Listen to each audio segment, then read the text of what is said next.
और मेरी माँ की है, जो एक सच्ची कहानी है। मेरी मम्मी का नाम आंचल है और उनकी उम्र अभी 43 साल है। वह शरीर में थोड़ी मोटी है, लेकिन दिखने में बहुत ही सुंदर है। जब मैं छोटा था तब मेरे पापा नौकरी के लिए विदेश गए थे। फिर उन्होंने वहीं शादी कर ली और कभी वापस नहीं आए। इस बात से मेरी मम्मी को काफ़ी दुख हुआ था, लेकिन धीरे धीरे वह संभल गई। अब मुझे पालने की सारी जिम्मेदारी मम्मी के ऊपर आ गई थी, तो वह अपने लिए जॉब ढूंढने लगी।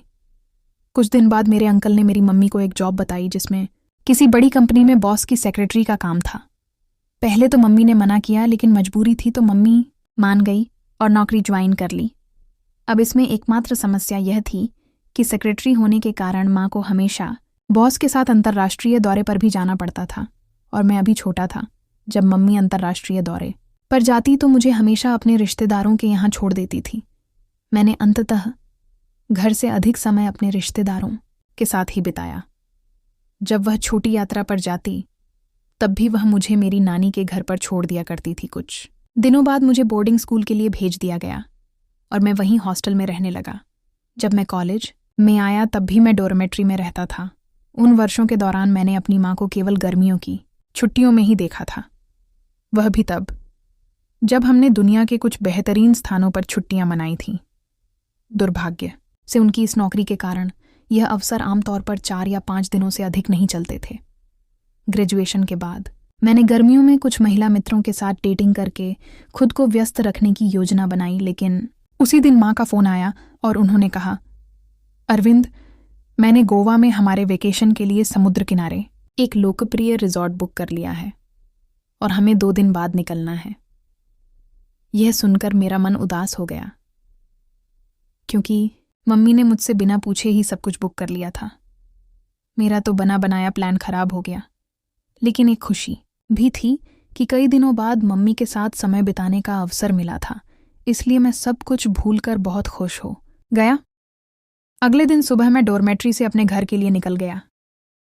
जब मैं घर पहुंचा तब मम्मी भी घर आ चुकी थी। घर जाते ही मम्मी ने मुझे कसकर गले लगाया और बोली, कैसा है मेरा बेटा? मैंने कहा, ठीक हूं मम्मी, बस आपकी बहुत याद आती है।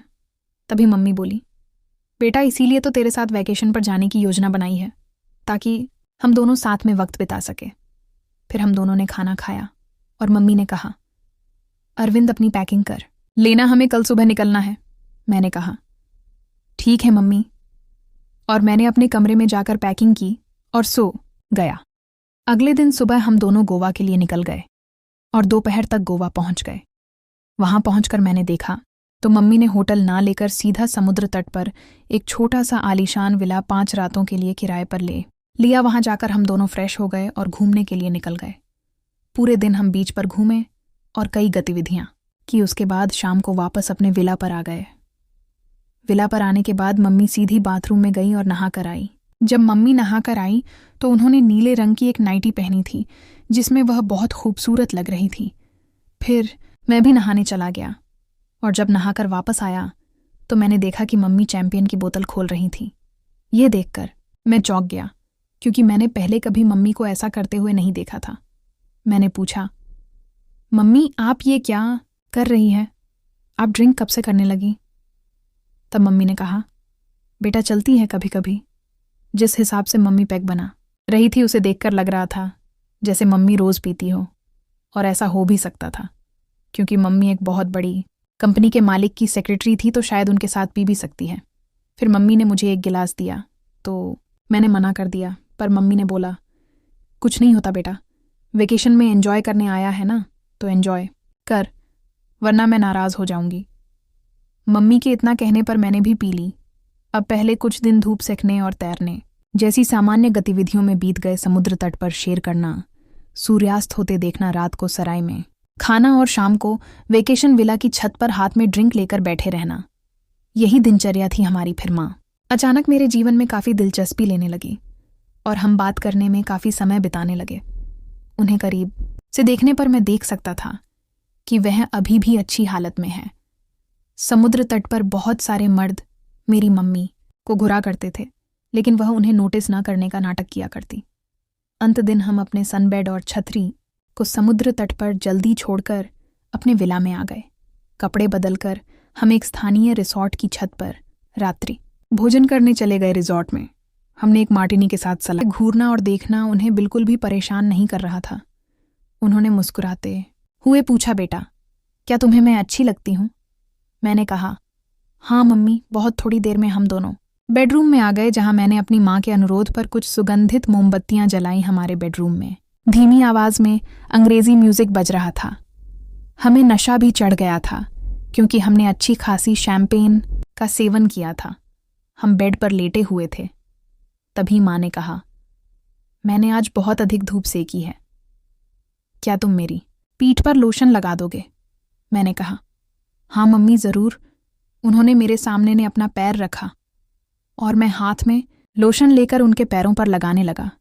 तभी उन्होंने बिना किसी झक के मुझसे पूछा, अच्छा बेटा बताओ, मेरे बारे में तुम्हारा क्या कहना है? मेरे मुंह से अचानक जवाब निकला, आश्चर्यजनक। तभी मम्मी ने मेरी ओर देखा और कहा, बेटा मैंने इतने दिन तुझे खुद से दूर रखा, इस बारे में पूछ रही हूं। तुम्हें क्या लगता है कि मैं कैसी माँ हूं? तभी अचानक मुझे एहसास हुआ कि हमने अपने जीवन में एक साथ इतना कम समय बिताया है। बचपन से अपनी माँ को याद करने की सारी भावनाएं मेरी स्मृति में फूट पड़ी। मेरी आंखों से आंसुओं की धारा बहने लगी। अचानक मम्मी की नज़र मुझ पर पड़ी और वह तुरंत उठकर मेरे पास आई और मुझे गले से लगा लिया। मम्मी भी अब भावुक हो गई और वह भी रोते हुए कहने लगी, मुझे माफ़ कर दे बेटा, मैं एक बहुत बुरी माँ हूं। मैंने नौकरी के चक्कर में आज तक अपने बेटे को खुद से दूर रखा।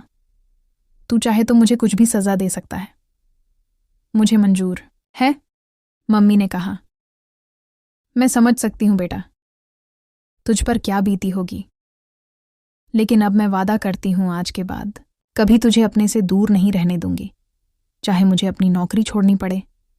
यह सुनकर मैं बहुत खुश हो गया और मैंने कसकर मम्मी को गले लगा लिया। फिर हम दोनों ने एक दूसरे के आंसू पूछे। फिर रात भर बैठकर हमने खूब हंसी मजाक कि मुझे आज मानो जिंदगी की सारी खुशियां मिल गई थीं। फिर अगले दिन हम अपने घर वापस आ गए। अब मेरी मम्मी ने अपनी नौकरी छोड़ दी है और घर के पास ही अपना एक ब्यूटी पार्लर खोल लिया, जिससे हमारा घर अच्छे से चल जाता है। अब हम दोनों माँ बेटे अच्छे से अपना जीवन जी रहे हैं और अपनी ज़िंदगी में बहुत खुश हैं। तो दोस्तों, ये थी हमारी छोटी सी माँ बेटा की कहानी। आपको ये कहानी कैसी लगी कमेंट करके ज़रूर बताएं। अगर आपको यह कहानी पसंद आई हो तो इसे लाइक करें और अपने दोस्तों के साथ शेयर करें। आगे भी ऐसी ही रोमांचक कहानियों के लिए हमारे चैनल को सब्सक्राइब करें और बेल आइकन दबाना ना भूलें ताकि आप हमारी कोई भी कहानी मिस ना करें। धन्यवाद।